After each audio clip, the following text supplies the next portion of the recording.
Hello बच्चों, चलिए प्रश्न को समझते हैं। प्रश्न दिया हुआ अभिकथन है, वुड्ज अभिक्रिया को विषम संख्या वाले कार्बन परमाणुओं वाले एल्केन के निर्माण के लिए प्राथमिकता नहीं दी जाती।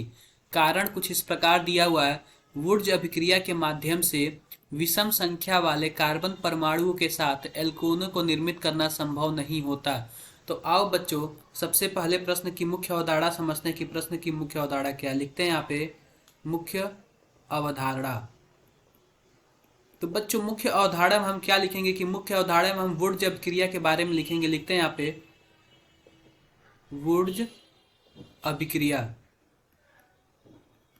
अभिक्रिया तो बच्चों, वुड्ज अभिक्रिया के बारे में हम कुछ इस प्रकार लिखेंगे। हम विषम संख्या वाले एल्केन का निर्माण करते हैं। तो उसके लिए पहले हम ले लेते हैं CH3 और यहाँ पे I ले लेते हैं।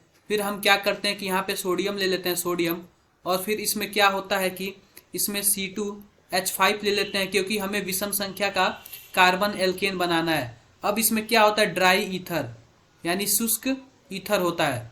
तो बच्चों, अगर हम ऐसा लेंगे तो इसमें क्या होता है, इसमें होता ही है कि कुछ इस प्रकार का बनता है CH3 CH2 CH3, कुछ इस प्रकार का बनता है उत्पाद।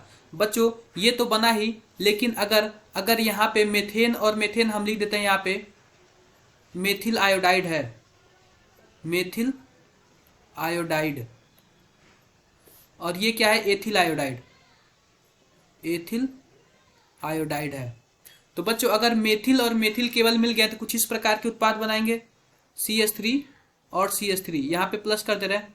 अगर बच्चों केवल एथिल और एथिल मिल गए तो कुछ इस प्रकार के उत्पाद बनाएंगे, CH3 CH2 और CH3। अगर बच्चों सोडियम और केवल आयोडाइड मिल गए तो कुछ इस प्रकार बनाएंगे, NaI। बच्चों, ये कुछ इस 4 प्रकार के उत्पाद बनते हैं। तो पहला हमारे पास कुछ इस प्रकार दिया हुआ, अगर हम अभिकथन को फिर से पढ़े, वुड्ज अभिक्रिया को विषम संख्या कार्बन वाले एल्केन का निर्माण करने के लिए प्राथमिकता नहीं दी जाती।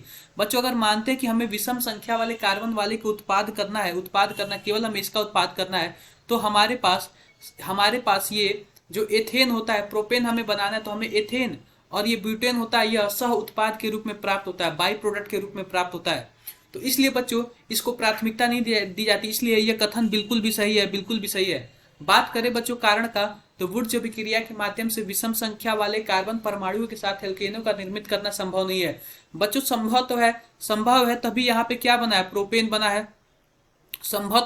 संभव है तभी प्रोपेन बना है। इस प्रकार हम बोल सकते हैं कि जो हमारा अभिकथन है वह तो गलत है, वह तो सही है, लेकिन जो हमारा कारण यह गलत है। तो हम लिखते हैं हमारा जो विकल्प 100 है। 100 में क्या दिया हुआ है कि एसर्शन यानी कि जो अभिकथन है वो तो सत्य है, लेकिन जो कारण है वह असत्य है। इस प्रकार बच्चों, हमने मुख्य अवधारणा के आधार पर अपने प्रश्न को अच्छे तरीके से समझा। आशा करते हैं कि आपको मुख्य अवधारणा के आधार पर प्रश्न समझ आया होगा। धन्यवाद।